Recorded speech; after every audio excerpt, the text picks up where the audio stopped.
नमस्कार मित्रों, मीन राशि के समस्त जातकों का स्वागत है आपके वर्षफल 2021 में। मित्रों, हम आप तक ये वर्षफल तो पहुंचा ही रहे हैं, साथ ही मीन राशि से संबंधित बहुत सारी बातें जो हमारे लाल किताब में हैं, जो हमारे ज्योतिष शास्त्र में, भृगु संहिता में हैं, उसकी जानकारी भी बहुत जल्दी हम आप तक उपलब्ध कराने वाले हैं।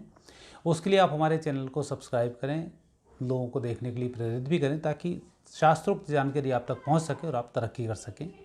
हमारा उद्देश्य भी है ज्योतिष के माध्यम से व्यक्ति की जागरूकता बनी रहे और अधिक से अधिक आप लाभ इसका कमा सकें।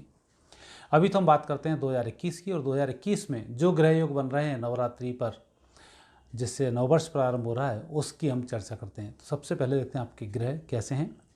आपके राशि में ही बुध का ब्रह्मांड है, जो संकेत दे रहा है आपकी तरक्की का, अच्छे सोच विचार का।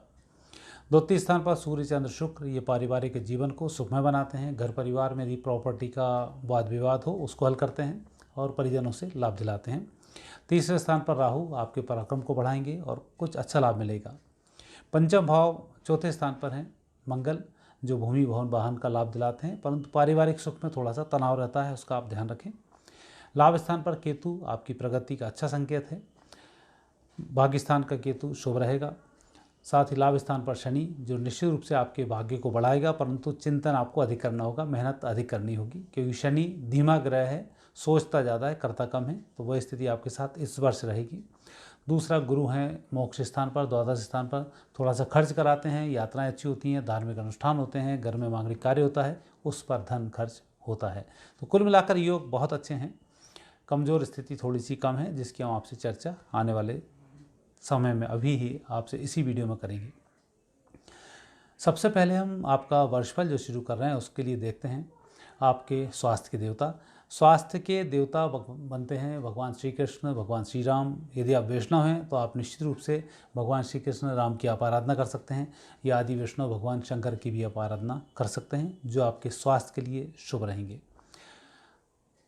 पूर्व जन्म के जो देवता हैं, क्योंकि पूर्व जन्म के देवता से भविष्य निर्धारित होता है, हमारे आने वाली समस्याओं का निराकरण होता है, और जो हम तरक्की करते हैं उसमें पूर्व जन्म के कर्मों का विशेष योगदान होता है। यदि हम कोई कार्य करते हैं, असफल हो जाते हैं, जरा सी कोई व्यवस्थाएं बनती हैं, फिर उसमें नुकसान हो जाता है, तो निश्चित रूप से हमारा प्रारब्ध खराब होता है, उसके कारण दिक्कत आती है। तो ऐसे समय में पूर्व जन्म के देवताओं का हमें पूजन करना चाहिए। तो वह बनते हैं आपके भगवान शंकर। चंद्र की आप आराधना करें, उनसे आपको लाभ मिलेगा। भाग्य स्थान, क्योंकि ज़िंदगी में भाग्य की बहुत आवश्यकता है, क्योंकि भाग्य यदि नहीं होगा तो कुछ भी नहीं होगा। तो ऐसे समय में आपको भाग्य के जो देवता हनुमान जी हैं, उनकी आपको आराधना करनी चाहिए। उनके माध्यम से आपको सब कुछ मिलेगा। तो हनुमान जी की आप आराधना करें, उनसे आपको पूर्ण लाभ मिलेंगे और आपकी समस्याओं का निराकरण होगा। रत्न धारण निश्चित रूप से कहीं ना कहीं असर तो है, क्योंकि रत्न पहनते हैं, रत्न से भाग्य भी बदलता है, रत्न से बहुत सी चीज़ें बदलती भी हैं। रत्न आपके लिए पुखराज, मोती और मूंगा, यह रत्न आप पहन सकते हैं। लेकिन इस वर्ष के जो आपके विशेष रत्न हैं, वह रत्न है मूंगा। इससे आपकी तरक्की होगी, पारिवारिक जीवन सुखमय रहेगा, स्वास्थ्य में विशेष लाभ मिलेगा। तांबे में पहने, सीधे हाथ की रिंग फिंगर में।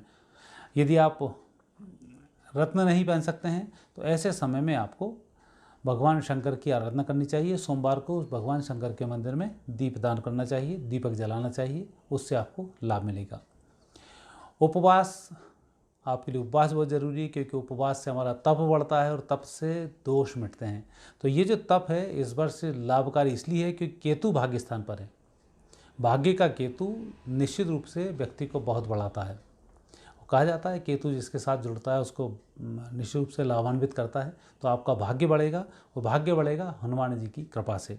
तो ऐसे समय में आपको मंगलवार का व्रत करना चाहिए, मंगलवार को दान करना चाहिए, विशेष भोजन दान करें, मीठा भोजन दान करें, और भी अच्छा होगा।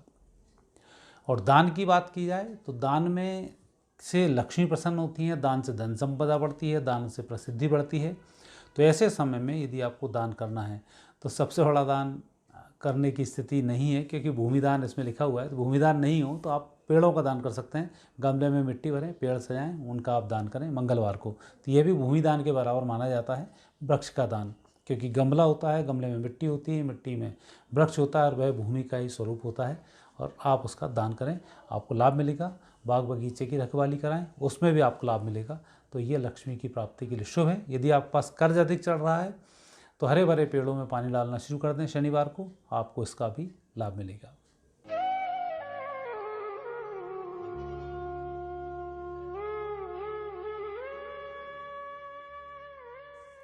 विद्यार्थियों के लिए 2021 बहुत शुभ है। मंगल आपके विद्या अध्ययन से चल रहे हैं। साइंस के विद्यार्थियों को विशेष लाभ की प्राप्ति होगी, परंतु व्यक्ति उग्र हो जाता है चतुर्थ भाव के मंगल से, और परिजनों की परिस्थितियों के कारण पढ़ाई में थोड़ा सा डिस्टर्बेंस पैदा होता है।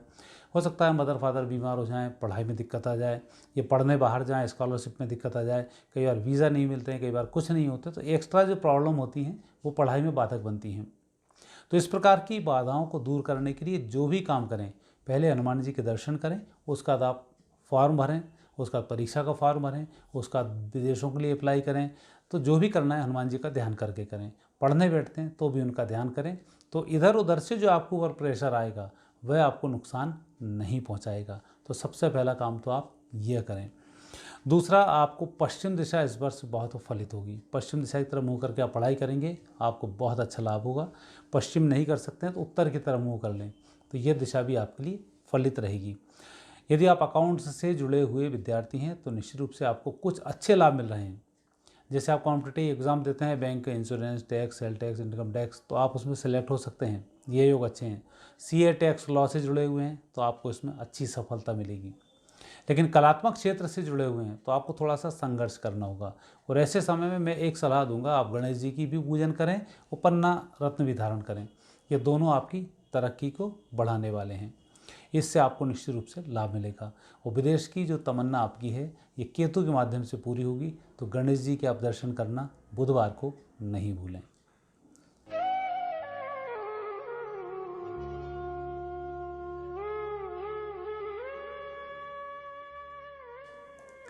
गृहिणियों के लिए यह वर्ष खर्चीला वर्ष है, क्योंकि आपके स्वामी ही द्वादश भाव से भ्रमण कर रहे हैं, खर्च कराएंगे। लेकिन विदेश यात्रा, आपकी तीर्थ यात्रा, स्वैच्छिक यात्रा इस वर्ष आपकी पक्की है। जो आपने 2-3 सालों से यात्रा नहीं की, इस वर्ष आपकी वह यात्रा होने वाली है, क्योंकि खर्च आपका उसी पे होगा। यदि घर में मांगलिक कार्य रुके हुए हैं तो आपके गुरु के कारण घर में मांगलिक कार्य संपन्न होने वाले हैं, तो यह भी दूसरा पॉइंट आपके लिए बहुत अच्छा है। तीसरा, परिवार में कहीं कोई विवाद चल रहा है तो आप गुरुवार का व्रत करें। आपके परिवार के विवाद आपके स्वभाव और आपके पराक्रम के कारण समाप्त होंगे। यदि आप व्रत भी नहीं कर सकते हैं तो गुरुवार को गाय को लड्डू जरूर खिलाएं, चाहे रोटी का बना के खिला दें, उससे आपको लाभ मिलेगा। तीसरा, व्यक्तिगत तरक्की, व्यक्तिगत स्वास्थ्य की बात करें, व्यक्तिगत जीवन की बात करें तो गुरु अवश्य ही इनमें लाभ देता है, लेकिन थोड़ा सा तनाव बनाकर रखता है। वह तनाव होता है बाहरी लोगों के कारण आपके घर में हस्तक्षेप। गुरु 12वें स्थान पर हैं, अनावश्यक शत्रु खड़े हो जाते हैं, लोग आपकी बुराई करना शुरू कर देते हैं और आपको परेशान कर देते हैं। तो इस वर्ष थोड़ा सा इसका दिक्कत आपको हो सकती है, लेकिन इससे दोष को दूर करने के लिए आपको बड़ा छोटा सा उपाय करना है।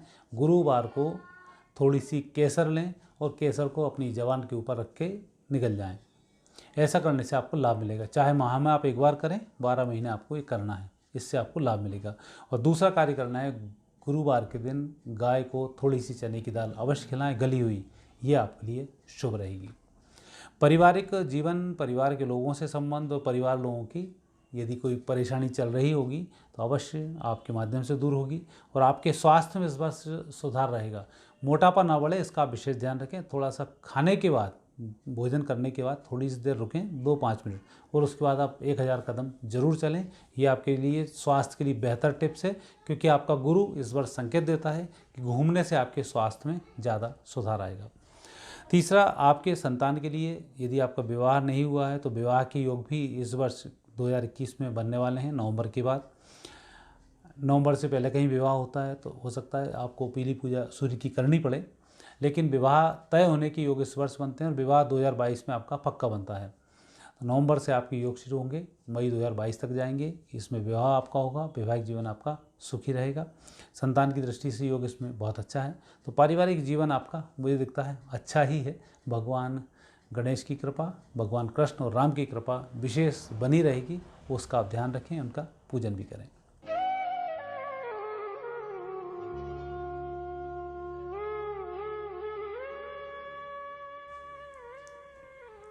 नौकरी के योग आपके अच्छे हैं। विदेशों में नौकरी की इच्छा गुरु इस वर्ष पूर्ण करेंगे, क्योंकि स्वामी ही गुरु बनते हैं और निश्चित रूप से ये संकेत है द्वादश भाव में जाकर कि विदेशों की अभिलाषा आपकी पूरी होने वाली है। और नौकरी के लिए जो आप प्रयास कर रहे हैं उस प्रयास में थोड़ा सा आपको ज़्यादा करना होगा। उत्तर दिशा की तरफ मुँह करके आप पढ़ाई करें, तब जाकर आप सफल होंगे। कॉम्पिटिटिव एग्ज़ाम्स का मामला है, थोड़ी सी आपको मेहनत 1 घंटे अधिक करनी होगी। गुरुवार को कम पढ़ाई करें, बाकी दिन आप अधिक पढ़ाई करें, आपको उसमें भी लाभ मिलेगा। तीसरा है याददाश्त में कई बार दिक्कत आती है गुरु द्वादश होने के कारण, तो ऐसे समय में ओम मंत्र का जाप करना आपके लिए शुभ रहेगा, आपको तरक्की देगा। तो नौकरी के लिए इस वर्ष योग अच्छे हैं और प्रमोशन यदि रुका हुआ है तो आप उम्मीद लगा सकते हैं कि मई के बाद स्थिति बेहतर है और इस वर्ष के अंत तक आते आते आपका प्रमोशन आ जाएगा।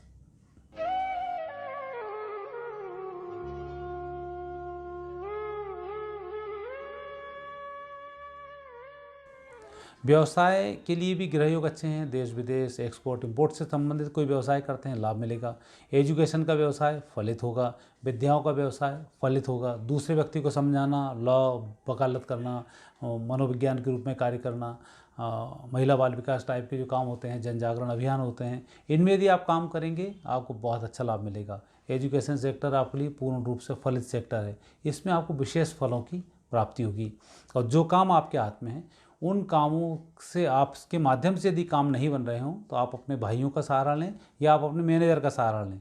जहाँ बात नहीं बनती हो वहाँ इन दोनों लोगों की आप ड्यूटी लगा दें, आपके काम बन जाएंगे। आप सिर्फ एक बार मिलें, बाद में फिर इनकी ड्यूटी लगाएं उसको फॉलो करने की, तो आपका काम जरूर बनेगा। आप अकेले फॉलो करेंगे तो काम में फिर बाधाएं आ सकती हैं, या तो एक ही बार में काम बन जाएगा और नहीं बना तो फिर इनके माध्यम से काम बनेगा, आपके माध्यम से नहीं बनेगा।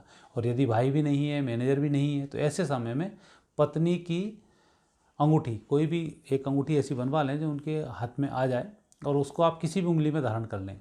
चांदी की अंगूठी बनवा लें और पहन के आप जाएंगे, आपका काम उसमें भी बन जाएगा। तो ऐसे व्यापार व्यवसाय में आपकी तरक्की होगी।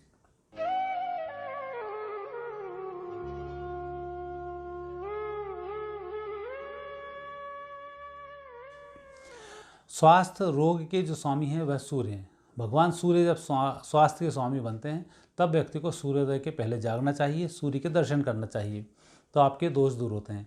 दूसरा, मकर संक्रांति, करके की संक्रांति, इनको विशेष रूप से आपको मनाना चाहिए। ये 2 संक्रांतियाँ आपके लिए फलित होती हैं, जिससे सूर्य देवता खुश होते हैं और आपको उत्तम स्वास्थ्य का आशीर्वाद देते हैं। तो स्वास्थ्य का आप इस वर्ष से विशेष ध्यान रखें। रक्तचाप की समस्या है, मोटापा बढ़ता है, मस्कुलर पेन है, इनका आपको थोड़ा सा ध्यान इस वर्ष देना होगा।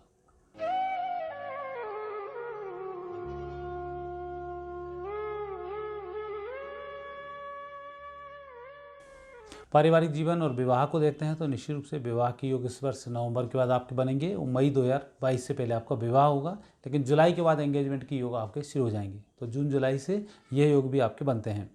दूसरा, पारिवारिक जीवन को देखते हैं, मंगल चतुर्थ भाव से हैं। थोड़े परिवार के लोगों के कारण पारिवारिक जीवन कई बार बिगड़ जाता है, तो वहाँ आप थोड़ा सा ध्यान रखें कि परिवार वाले दूसरे लोग आपके उसमें बाधक ना बने, विशेषकर आपकी माता जी। चतुर्थ भाव में मंगल, माता के कारण वैवाहिक जीवन बिगड़ता है, तो उसका आपको ध्यान रखना होगा। यदि आपके विवाह में कोई कोर्ट केस, तलाक का मामला चल रहा है तो मुझे लगता है थोड़ी सी विपरीत खबर आपके पास आ सकती है कि आपका डिवोर्स हो जाए। यदि आप नहीं चाहते हैं तो गुरुवार को गाय को लड्डू खिलाएं, गुरुवार को तुलसी के वृक्ष की आराधना करें, उससे आपका वैवाहिक जीवन थोड़ा सा सुधर सकता है। नए जो संबंध आपके हैं लोगों से, वह संबंध आपके मधुर रहेंगे और उनसे लाभ भी मिलेगा।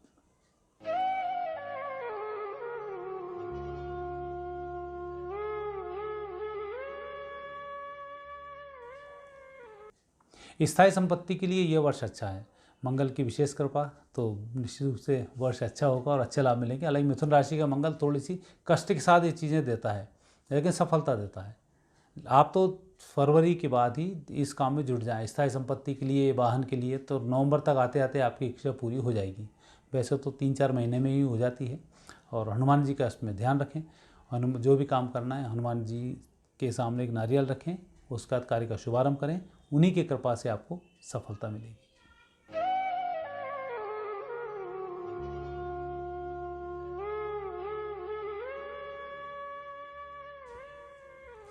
कोर्ट कचहरी विवाद में आपको विजयश्री की प्राप्ति होगी, क्योंकि मंगल आपके मिथुन राशि में है। वाद विवाद के स्वामी सूर्य बनते हैं, सूर्य उच्च राशि के हैं, द्वितीय भाव में है। यदि परिवार में भी कोई कोर्ट कचहरी का मामला होगा वह भी आपका फलित होने वाला है। लेकिन अपनी तरफ से कोई विवाद खड़ा नहीं करना है। जब सूर्य उच्च राशि के हों, सप्तम छठे भाव के स्वामी हों, मंगल चल रहा हो मिथुन राशि का, तो ऐसे समय में अपनी तरफ से यदि विवाद खड़ा करते हैं तो नेगेटिव परिणाम आते हैं। यदि कोई विवाद चल रहा हो तो पॉजिटिव परिणाम आते हैं। तो कोर्ट केस आपके पक्ष में होगा। और विशेषकर यदि आपके व्यवसाय से संबंधित, नौकरी से संबंधित कोई रिश्वत का मामला है, व्यापार व्यवसाय को बढ़ाने के लिए अधिकारियों को रिश्वत देने का मामला है, यदि उसमें कहीं कोई विपरीत स्थिति है तो वह भी आपके पक्ष में रहेगी। मंगल की विशेष कृपा होने से जब कोई व्यक्ति किसी को अनावश्यक परेशान करे तो फिर कुदरत उसको नष्ट कर देती है। और अनावश्यक जो परेशानी आती हैं वो प्रशासनिक अमले की तरफ से आती हैं। रिश्वत के चक्कर में काम अटका दिए जाते हैं, झूठ फरेब फैला दिया जाता है। कई बार राजनेताओं से झगड़े के चक्कर में राजनेता भी अपना कमाल दिखा देते हैं और व्यक्ति को नुकसान पहुंचा देते हैं। यदि ऐसा कुछ आपके साथ घटित हो रहा है, हनुमान जी के मंदिर में 1 नारियल और 100 ग्राम बेसन के लड्डू, 100 ग्राम उसकी मात्रा कुछ फिक्स है इसलिए आपको 100 ग्राम रखना है, नहीं तो एक कटोरी रख दें, तो वह जाकर आप हनुमान जी के मंदिर में रखाएं और अपनी समस्या को मन ही मन वहाँ पर दोहरा दें। तो जो आपके साथ गलत कर रहा है उसमें आपको लाभ मिलेगा और आपका काम बन जाएगा।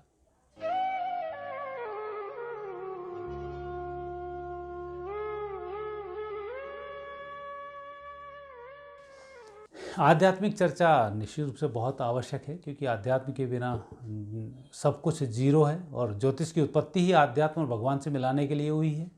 और इसलिए निश्चित रूप से हम कह सकते हैं कि आध्यात्म के लिए ज्योतिष सबसे ज़्यादा कारगर है। गुरुओं से भी ज़्यादा ज्योतिष कारगर होता है। कब सिद्धियाँ शक्तियाँ मिलेंगी, कब आपको आराधना करनी चाहिए, कैसे आराधना करनी चाहिए, कौन से देवता की आराधना करना चाहिए, यह ज्योतिष बहुत आसानी से बनाता है। तो उसमें आपको भगवान श्री कृष्ण और शंकर जी की आप आराधना करें, आपकी आराधनाएं सफल होंगी। और यह वर्ष तो मुझे लगता है मार्च के बाद ही आपका सही होने लग गया है विशेष आध्यात्म के लिए।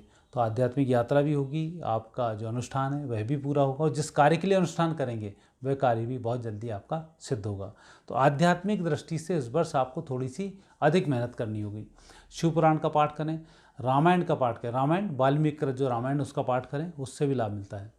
और सामान्य करना है तो रामचरितमानस का भी आप पाठ कर सकते हैं, गीता का पाठ कर सकते हैं। ये सब ग्रंथ आपके लिए फलित होने वाले हैं और इनमें से कोई एक ग्रंथ चुनना है, उसी को ही लगातार आप पाठ करते रहें। आपकी समस्या का निराकरण होगा, आध्यात्मिक उन्नति होगी, विशेष सफलताएं मिलेंगी। और यदि आपको साधना करनी है, ओम मंत्र की साधना करें, सुखासन में बैठकर ओम का जाप करते रहें, आपको निश्चित रूप से लाभ मिलेगा। क्योंकि ओम जब सूर्य में विशेष फलित होते हैं तो ओम मंत्र से सूर्य का विशेष फल प्राप्त होता है। आपने कई बार वीडियोस भी देखे होंगे, सूर्य के पीछे ओम की ध्वनि सुनाई देती है, जो एक अच्छा रिसर्च है वैज्ञानिकों का। तो आप उस मंत्र का जाप करें, सूर्य की कृपा से आपका मंत्र फलित होगा, आपको लाभ मिलेंगे। मित्रों, यह था 2021 का वर्षफल। 2021 आपके लिए मंगलमय हो, ऐसी हमारी शुभकामनाएं हैं। और आगे की वीडियोस के लिए आप इस चैनल को सब्सक्राइब अवश्य करें। धन्यवाद।